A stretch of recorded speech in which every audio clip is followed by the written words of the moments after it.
Well, the e-break is off, and this season is getting rolling right now. As contracts start to come in, things start to get built for the future. We're going to talk about that coming up right now on RGR Football.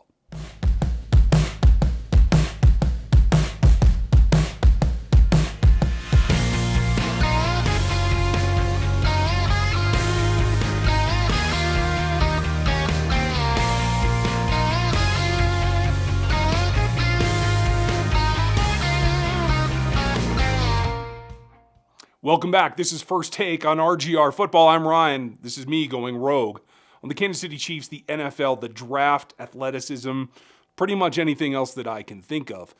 And it's just starting to get going right now. We're going to talk about how this team is going to build for Patrick Mahomes and the defense that has to come along with him as they get ready to retool. And a couple of the things that act as breaks are starting to get turning right now for this offseason in 2021. If you're new to the channel, make sure you click the like and the sub and the bell notification now so you get everything. Dan's going to have a mock draft for you tomorrow. I'll have one back there on Thursday. Again, I think we'll try to do that one live again. So if you're around, it's going to be 6 or 7 Central, depending on timing. I'll let you guys know in the community tab. Even if you're not a member, you can get in the community tab here on YouTube on the RGR channel so that you know when I make announcements and everything. Social media helps as well, but I know we all miss that kind of as we're going back and forth. So make sure you check the community tab on the channel. You can bookmark it and then you'll always know what's coming on. You should get notifications too, but that's always a little hit or miss depending on if you have them all marked or not. But that said, we'll try to do this live and you guys can have some input again, just like we did last week. That was kind of a fun thing that we stumbled on that I think we'll try to do again. Now that said, finally got a little bit of contracts going and it's not necessarily Chiefs. In fact, the one that I saw today was in Pittsburgh, but I commented on it because it is the thing that gets the ball rolling. You have to see some of these restructures start so that everything can have kind of a little bit of a market adjust. The Chiefs definitely have some options for that. They will buy them some cap space, will buy them some room to maneuver so that if they choose to do something in free agency, and I think they're going to have to, that they have a little bit of room to get that done. Now, obviously, we talked all last week on Locked On Chiefs as well as here that they're over the cap. They got some room to do just to get under it. But that's where you start. And getting those first restructures done around the league starts to open things up. I'm sure there's negotiations going on for the Chiefs already with some of their stars that they feel that they can go to convert some bonus to salary, et cetera, back and forth and all around and end up with cap space. Doesn't hurt the players at all. They still get their money, whatever they originally slotted. It's just a conversion. And with the Chiefs stacking up roster bonuses in their contracts of late, especially for their stars, it leaves them the room to do that. And so that's what I'm anticipating here coming up pretty quick. Now that said, that's all because you have a lot to do. You have a couple of pieces you have to replace on the offense, or at least get prepared to replace. And you got to build this defense. And I think the defense is the big thing right now, because there's a couple of pieces out there. I know a lot of you are looking at the J.J. Watt thing, and I know he had some comments about, give me a minute. It takes me a while just to order dinner, so I'm going to take a while to choose my team and my city. And I thought that was really telling because he wants it to be about the city too. And his history in Houston, I think, sets him apart from a lot of players is that he's been very, very active in his adoptive hometown, the town that he played in. And so I think he's probably looking for something very similar to that in the next city that he'll play in. And I think if you take a look at what they did downtown, lighting up Union Station for Patrick Mahomes' new baby. And it looked purple to me, but I guess it was pink. I don't know. But I thought that was nice. It kind of makes that link that Patrick's doing the same thing for Kansas City. Like very much you hear him speak about that. Now, all players, when they want to ingratiate themselves to their fan base, they're going to do that. But I think Patrick goes a little bit above and beyond, and J.J. Watt certainly has. So, just let it fall out where it may. There's a bigger piece that has to be of the pie wherever he lands for him in order to make him feel at home. I can't say that Kansas City's out of it, but certainly there's some other front runners that have emerged. We'll find out. But JJ is kind of the thing that started this conversation about what do they have to do to support Patrick? Because it's not just Patrick. There's a huge deal being made about just how much of a push the Denver Broncos are going to make for Deshaun Watson. And if Deshaun Watson lands in this division, things have to change because they have speed in Denver at the wide receiver group. They have speed at the tight end group.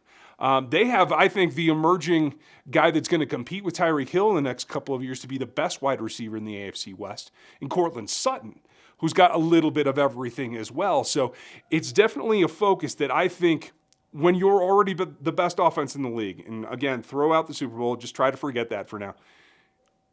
When you have that kind of engine that's driving this, it's difficult for you to take another step up. Now, I do think there are some draft picks that they could go towards, some specific fills that they could do in order to try and take the offense just a bit higher in terms of the weaponry around Patrick, certainly around the protection for Patrick. But I think the other instinct that you have is if teams are going to try to compete with you, which it seems that everybody did last year, and it's very, very rumored that the Los Angeles Chargers, who I think probably have the best overall roster that underperforms every year, if they get that right and they get the weapons that they're rumored to be chasing, whether it's in free agency or in the draft, they're going to be in a position to compete with the Chiefs.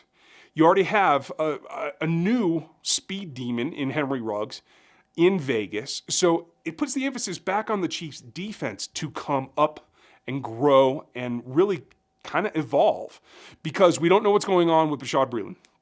There's rumors, some folks think that he'll return, some think he'll have a market. I think it does come down to the money. I think he'd like to return.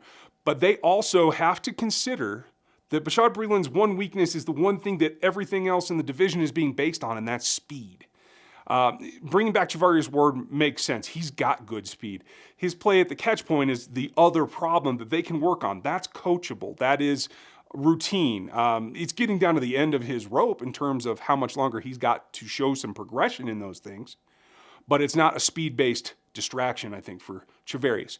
Clearly, LJ Snead is set as far as he needs to be. Then it comes down to Rashad Fenton and DeAndre Baker if and when he returns. And people feel good about that. We'll see how his recovery progresses. Both of those guys aren't the speed demons. So I think there is definitely, when you look at upping the ability of the Chiefs defense to protect Patrick by actually defending this team a little bit better, I think it does come down to a corner opposite Snead and opposite Ward that actually has the speed to compete with these other guys. So it's not just a one aspect kind of draft. But if you can find somebody that has the speed downfield, that can play the ball, that is strong enough in man and fits their mold, which is 6 foot and higher in general, and long-armed. Now, obviously, you can take some things away from that because Rashad Fenton and DeAndre Baker are not 6 foot tall. So there are some exceptions.